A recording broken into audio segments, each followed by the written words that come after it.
কে গেলেন প্রধানমন্ত্রীর সাথে দেখা হলো, প্রধানমন্ত্রী আপনাকে প্রণাম করলো, কিরকম?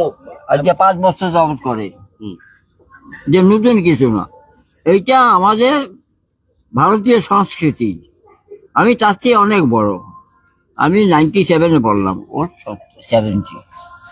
এটা তো স্বাভাবিক।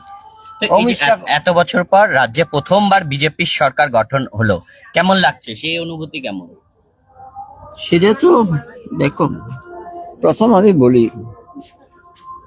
অন্তত 2 বছর আগে চলে যাও, যে 370 ধারা বাতিলের দাবিতে, এক নিশার এক বিধানের দাবিতে শ্যামাপ্রসাদের সাথে আমি গিয়েছিলাম কাশ্মীর, সেইটা আমাদের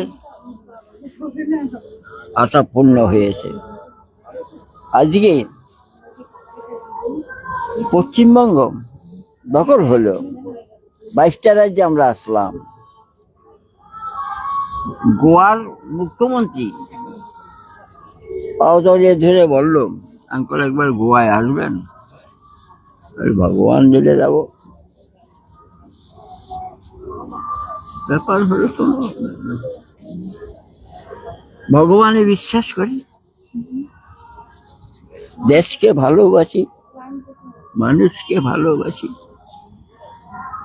আজকে মাখন সরকারকে কিছুই না, একটা সাধারণ কর্মী, আজকে যে বিস্ফোরণ ঘটলো কল্পনার বাইরে, স্বীকার করেছে ভগবানের দান। তো এই